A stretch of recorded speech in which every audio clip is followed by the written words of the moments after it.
नमस्कार, मी Shruti Rahul 8 PM special report bulletin मध्ये आपलं स्वागत करते। सुरुवातीला आत्ताची मोठी बातमी आहे। लाऊडस्पीकर वरून PFIनं मनसेला धमकी दिली आहे। छेडेंगे तो छोडेंगे नहीं असा इशारा राज ठाकरेंना देण्यात आलाय। राज ठाकरेंच्या भोंगे उतरवण्याच्या वक्तव्यावरून PFI आक्रमक झालाय। जशास तसं उत्तर देऊ, पोलिसांना निवेदन देऊ असा इशारा मुंबईतील पॉप्युलर फ्रंट ऑफ इंडियानं दिलाय।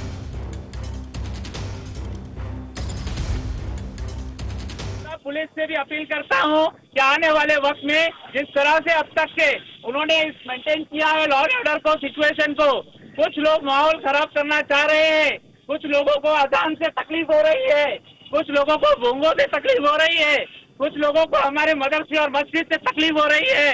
मैं उनको एक ही मैसेज देना चाहता हूँ, हम अमन चाहते हैं। पॉपुलर फ्रंट ऑफ इंडिया का एक नारा है कि हर मजलूम हमारा है, साथ ही साथ दूसरा भी हमारा एक नारा है कि हमको छेड़ो मत, हमको छेड़ेंगे तो हम छोड़ेंगे नहीं।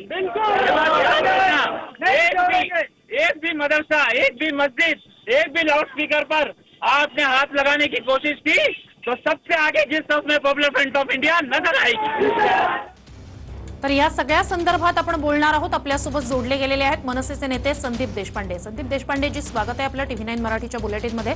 PFI धमकी देत आहे, छेडेंगे तो छोडेंगे नहीं। मला असं वाटतं पहिली तर गोष्ट एक लक्षात घेतली पाहिजे, सन्माननीय राजसाहेबांनी जे सांगितलं की 3 तारखेनंतर भोंगे उतरवा, नाही तर त्याच्यासमोर हनुमान चालीसा वाजवू, ही तो गोष्ट स्पष्ट आहे। त्या आदेशाचं पालन होईल जर भोंगे उतरवले गेले नाहीत तर। नंबर 1। नंबर 2, मी पुन्हा एकदा सांगतो की आम्हाला कुठल्याही प्रकारचं महाराष्ट्रामध्ये ताण तणाव त्रास नको आहे, पण याचा अर्थ असा नाही की कोणी उठेल आणि आम्हाला धमक्या देईल। माझी आपल्या माध्यमातून गृहमंत्र्यांना विनंती आहे की जसं शहाणपणा ते महाराष्ट्र नवनिर्माण सेनेला शिकवत आहेत, तोच शहाणपणा जितेंद्र आव्हाड आणि गृहमंत्री यांनी या PFI सारख्या लोकांना सांगावा। आम्ही जे सांगतोय 2005च्या सुप्रीम कोर्टाच्या आदेशाचं पालन करावं। मुंबई पोलीस ऍक्ट मध्ये ज्या प्रोव्हिजन्स आहेत त्यानुसार 365 दिवस तुम्हाला भोंगा लावता येणार नाही, हा कायदा आहे। त्या कायद्याचं पालन करावं आणि जे लोक कायद्याचं पालन न करता आम्हाला धमक्या देणार असतील तर त्याची जबाबदारी शासनाची आहे, त्यांनी त्यांच्यावर कारवाई करावी। एवढं नक्की सांगतो, आमच्या एकाही महाराष्ट्र सैनिकाच्या केसाला जर धक्का लागला तर पूर्ण महाराष्ट्रभर नाही, पूर्ण देशभर तांडव होईल आणि त्याची जबाबदारी सरकारची असेल। संदीप देशपांडेजी, नेमकं PFI कडून बोलताना एक व्यक्ती काय म्हणालेली आहे ते पुन्हा एकदा तुम्हाला ऐकवतो। मी पुन्हा येतेच तुमच्याकडे। पुलिस से भी अपील करता हूं कि आने वाले वक्त में जिस तरह से अब तक के उन्होंने मेंटेन किया है लॉ एंड ऑर्डर को, सिचुएशन को, कुछ लोग माहौल खराब करना चाह रहे हैं, कुछ लोगों को अजान से तकलीफ हो रही है, कुछ लोगों को भोंगों से तकलीफ हो रही है, कुछ लोगों को हमारे मदरसे और मस्जिद से तकलीफ हो रही है। मैं उनको एक ही मैसेज देना चाहता हूँ, हम अमन चाहते हैं। पॉपुलर फ्रंट ऑफ इंडिया का एक नारा है कि हर मजलूम हमारा है, साथ ही साथ दूसरा भी हमारा एक नारा है कि हमको छेड़ो मत, हमको छेड़ेंगे तो हम छोड़ेंगे नहीं। एक भी मदरसा, एक भी मस्जिद, एक भी लाउड स्पीकर पर आपने हाथ लगाने की कोशिश की तो सबसे आगे जिस तरफ में पॉपुलर फ्रंट ऑफ इंडिया नजर आएगी। संदीप देशपांडेजी, ऐकलं असेल तुम्ही, थेट धमकी आहे ही मनसेला। अहो, मी तेच तुम्हाला सांगितलं ना मागाशी की जो राजसाहेबांनी आदेश दिलाय 3 तारखेपर्यंत कायद्या 3 तारखेनंतर कायद्याचं पालन झालं पाहिजे। कायदा जे म्हणतोय, मुंबई पोलीस ऍक्ट जे म्हणतंय की लाऊडस्पीकर अलाउड नाहीत, आम्ही त्यांनी जे चुकीचं वाक्य म्हटलं की अजान से तकलीफ है, अजान से नहीं तकलीफ है, अजान जो लाऊडस्पीकर से तकलीफ है, लाऊडस्पीकर भोंग्याला तकलीफ आहे तर आहेच।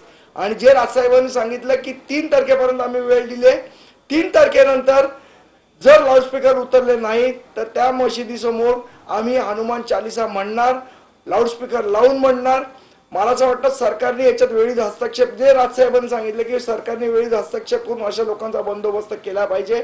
नंबर 1, आम्ही जे सांगतोय ते कायदा सांगतोय, ज्यांना कायद्याचं पालन नाही करायचं त्यांचा बंदोबस्त सरकारने केला पाहिजे। मनसेला धमकी दिली, आता मनसे काय करणार हे आम्हाला विचारायचे, पहिले सरकारला विचारलं पाहिजे की सरकार म्हणून ते काय करणार आहेत। जर करणार नसतील तर आम्हाला आमचं संरक्षण करता येतं, पण त्याच्यामुळे जे उत्पन्न होणारी परिस्थिती आहे मग त्याला सरकार जबाबदार राहील. एकाही महाराष्ट्र सैनिकाच्या केसाला जर धक्का लागला तर या महाराष्ट्रभर महाराष्ट्र सैनिक तांडव घालतील, हे सरकारने लक्षात ठेवावं. संदीप देशपांडेजी, राज ठाकरेंचं जे वक्तव्य होतं किंवा त्यांनी जे मनसैनिकांना सांगितलेलं होतं त्याचे पडसाद राज्याच्या बाहेर सुद्धा उमटतायत. अगदी उत्तर प्रदेशात सुद्धा अनेक ठिकाणी सध्या असं दिसून येत आहे की याच भोंग्यांवरून लाऊडस्पीकरवरून जे आहे त्याच्या विरोधात त्या ठिकाणी हनुमान चालीसा पठण केलं जात आहे. विषय मला असं वाटतं साहेबांचं आपण भाषण बघितलं असेल तर त्याच्यात त्यांनी स्पष्टपणे हे म्हटलं होतं की हा विषय राजकीय नाही, हा विषय धार्मिक सुद्धा नाही, हा विषय सामाजिक आहे. सामाजिक याच्यासाठी आहे की ज्या पद्धतीने मोठमोठ्याने जो आवाज येतो आणि त्याच्यामुळे वयोवृद्ध असतील, आजारी लोक असतील, अभ्यास करणारे लोक असतील, वर्क फ्रॉम होम करणारे लोक असतील, या सगळ्या लोकांना जो त्रास म्हणजे किंवा अगदी सकाळी उगीच मोठमोठ्याने आवाज ऐकायला त्यांनी जो त्रास सगळ्यांना संदीप होतो, देशपांडेजी, तुम्हाला त्या असं वाटतंय का की राज लोकांचा- ठाकरेंनी अल्टिमेटम दिला आणि त्यानंतर ही धमकी आली आहे? मला असं वाटतं पहिली गोष्ट तर एक लक्षात घेतली पाहिजे की हा विषय वारंवार सरकारकडे याची गोष्ट आहे. सुप्रीम कोर्टाने निर्णय दिलाय, सरकार इम्प्लिमेंटेशन कायद्याचं करत नाहीये म्हणून अल्टिमेटम द्यावा लागला ना. जर कायद्याचं इम्प्लिमेंटेशन होत असतं तर अल्टिमेटम द्यायची गरज काय? आम्ही काय सांगतोय, जो कायदा आहे, जो मुंबई पोलीस ऍक्ट आहे त्याची अंमलबजावणी करा, जो सुप्रीम कोर्टाचा आदेश आहे त्याची अंमलबजावणी करा. ती करायची सोडून मनसे कशी दोषी आहे, मनसेने वातावरण बिघडवलं हे बोलण्यापेक्षा जो कायदा आहे त्याचं पालन करा, विषय संपतो इथे. तर याच संदर्भात आपण बोलणार आहोत. पीएफआई संघटनेचे अब्दुल सेखानी आपल्यासोबत फोन लाइन वरून जोडले गेलेले आहेत. सेखानी जी, ऐसी क्या जरूरत आन पड़ी है कि आपने सीधा धमकी दी है, छेड़ेंगे तो छोड़ेंगे नहीं? इसमें सबसे पहले तो मैं बताना चाहता हूं कि हमारी भाषा धमकी वाली नहीं रहती है. हम इसके अंदर एक हमारा नारा है, वो पूरा आप जब भाषण मेरा सुनेंगे तो आपको समझ में आएगा कि वो एक पार्ट उसमें से उठा करके ये चलाया जा रहा है न्यूज चैनल्स के ऊपर. आप उसमें देखेंगे कि ये राजनीति किस तरह से हो रही है कि भोंगा उतारना सुप्रीम कोर्ट का गाइडलाइंस है, सारी चीज है, तो आप उस पर राजनीति नहीं करना है. आप उस पर बैठ के बात करिए, मस्जिद को बुलाइए, कमेटी को बुलाइए, बैठकर बात करके उसका डेसिबल्स क्या है उसको कम करना है, क्या करना है उसके इशू के ऊपर हम बात कर सकते हैं. उसके ऊपर राजनीति करके अपनी राजनीति चमकाने का काम ये नहीं होना चाहिए. इससे समाज में तेढ़ निर्माण होता है और बहुत सारे इश्यूज क्रिएट हो जाते हैं. हम यहाँ पर मुमरा के अंदर मुस्लिम हिंदू सारे लोग एक साथ मिल करके रहते हैं, तो इस तरह का एक शोषा छोड़ देना बीच में ये सही नहीं है. अब्दुल जी, आप हमारे साथ जुड़े रहिए. आपल्यासोबत आहेत मनसेचे नेते संदीप देशपांडे. संदीप देशपांडे जी, उत्तर द्या. उत्तर काय द्यायचं? मला असं वाटतं राजसाहेबांनी हेच सांगितलं ना सरकारला की तुम्ही सगळ्या मौलानांना बोलवा, त्यांच्याशी चर्चा करा आणि जे कायदा आहे त्या कायद्याचं पालन करायला लावा. हेच राजसाहेबांनी सांगितलं ना भाषणात. मग ह्याच्यात राजनीती चमकवली आणि हे केली आणि ते केली, ह्याचा विषय कुठे आला? काय सांगितलं की सगळ्या मौलानांना राज्य सरकारने बोलवावं, त्यांच्याशी चर्चा करावी आणि यातनं मार्ग काढावा, हे राजसाहेबांनी ठाण्याच्या सभेत सांगितलं. आता राज्य सरकार का काम करत नाही हा महत्वाचा विषय आहे. राज्य सरकारलाच दंगे भडकवायचे आहेत का? राज्य सरकारलाच हे करायचंय का? राज्य सरकारला सोल्युशन का काढायचं नाही याच्यावर? अब्दुल जी, आपने सुना होगा संदीप देशपांडे जी ने क्या कहा, क्या कहेंगे आप? नहीं, राज्य सरकार का क्या काम है वो तो मैं नहीं बता पाऊंगा. राज्य सरकार का काम राज्य सरकार कर रही है बहुत अच्छे तरीके से. उनका काम, गृह खाते का काम ये भी है कि लॉ एंड ऑर्डर को मेंटेन रखना है. रमजान का पवित्र महीना भी चल रहा है. साथ ही साथ जो सुप्रीम कोर्ट की गाइडलाइंस है, गाइडलाइंस के ऊपर किसी के धर्म के जाकर के मस्जिद पे से, मंदिर पे से पर से जो है वो भोंगे उतार देना, उसको उतार कर कोई दूसरा वो करना, इस तरह से ये भी गाइडलाइंस नहीं है. डेसिबल्स की गाइडलाइंस जरूर है. इसके ऊपर अगर कोई वाद निर्माण हो रहा है तो बैठ करके चर्चा करके उलमा कमेटी, मस्जिद कमेटी, उन लोगों से चर्चा करके इसका अगर हल निकल सकता है तो निकालना चाहिए. इस्लाम में कोई ऐसी अब्दुल चीज जी, नहीं है लेकिन कि आपका जो वर्ड था छेड़ेंगे तो छोड़ेंगे नहीं, वही इसकी मैं क्या आपको जरूरत बोल थी रहा फिर? हूँ। नहीं, वही मैं बोल रहा हूँ कि यहाँ पर हम एक जमाने से एक सद्भावना के साथ में प्यार मोहब्बत से प्रेम से रहते हैं। हम उसके अंदर जो हमारा नारा है वो मैंने बोला है। आप उसको पूरा स्पीच सुनेंगे तो उसके अंदर आपको ये पॉइंट समझ में आ जाएगा कि वो किस संदर्भ में बोला गया है। ये सिर्फ इसलिए नहीं बोला गया है, उनको नहीं बोला गया है, बल्कि हम जो हमारा काम है, हमारा नारा है वो कि हम किसी को छेड़ने नहीं जाते हैं।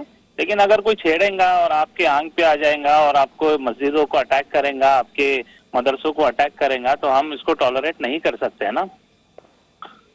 लेकिन ये एक तरीके की धमकी हुई जो स्टेट गवर्नमेंट को भी है और जिसने ये बात रखी थी उनको भी है। नहीं, वो स्टेट गवर्नमेंट को भी नहीं है, जितनी बात रखी थी वो भी नहीं है। इसीलिए मैं आपसे कह रहा हूँ कि आप वो पूरा मेरा भाषण सुनेंगे तो उसके अंदर उस भाषण में से वो एक पॉइंट को निकाल कर, वो एक लाइन को निकाल करके उसको चलाया जा रहा है। इस तरह से हम माहौल को, वातावरण को खराब करने का काम हमारा नहीं है, बल्कि जो लोग वातावरण को खराब कर रहे हैं ऐसे लोगों पर जो है हमारी मांग है कि उनके खिलाफ कुछ ना कुछ कार्रवाई की जाए, या फिर अगर सुप्रीम कोर्ट की गाइडलाइंस है या इस तरह का है तो हम बैठ करके बात करना है उन लोगों से। मोहल्ला कमेटी है, इमाम है, उनसे बात करके उसमें कुछ हो सकता है तो रास्ता निकालना है। इसके अंदर एक धर्म का कुछ चल रहा है तो जबरन जबरदस्ती का दूसरे धर्म का कुछ चलाना, या दूसरे धर्म का चल रहा है तो अब्दुल जी, यही बात लेके जाते सही नहीं है। हैं। संदीप देशपांडे जी, ऐकलं असेल तुम्ही काय म्हणाले? मी तुम्हाला मगाचपासून मॅडम तेच सांगतोय, तुम्ही उगीच त्यांच्यामध्ये माझ्यामध्ये हे काय म्हणाले ते काय म्हणाले. मी काय म्हटलं, कायद्याचं पालन तेही करायला तयार आहेत. ते कोण बसवलं समोर बसलेत ते म्हणतात आम्ही कायद्याचं पालन तयार करू.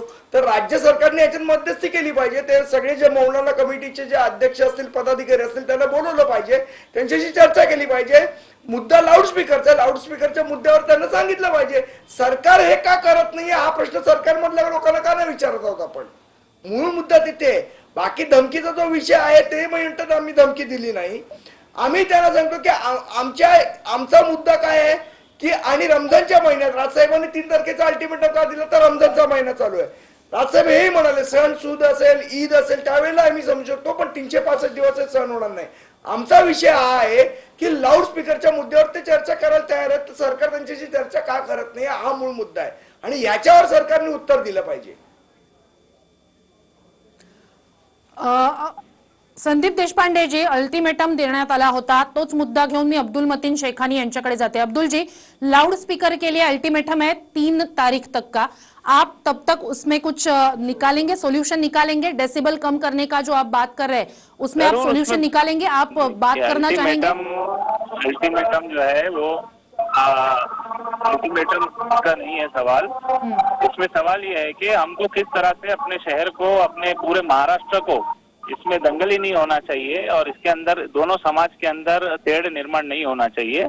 और हम सब पूरे महाराष्ट्र का जो माहौल है एक जमाने से चलता आ रहा है, उस संस्कृति को हमको बाकी रखना है और सब लोग ने मिल करके अपने अपनी प्रार्थना घरों के अंदर, अपनी अपनी मस्जिदों में, मंदिरों में, जहाँ जहाँ पर जो भी चीजें चलती है वो चलती रहे और हम सब मिलजुल कर रहेंगे। यही हमारे महाराष्ट्र की संस्कृति है। मुझे ऐसा लगता है कि मिल करके, बैठकर चर्चा करके जो भी अगर कोई इसमें सोल्यूशन है तो वो देखेंगे। उलमा इसके ऊपर बात करके ज्यादा आपको डिटेल में बता सकेंगे नक्कीच क्या है उनका। नक्कीच. धन्यवाद अब्दुल.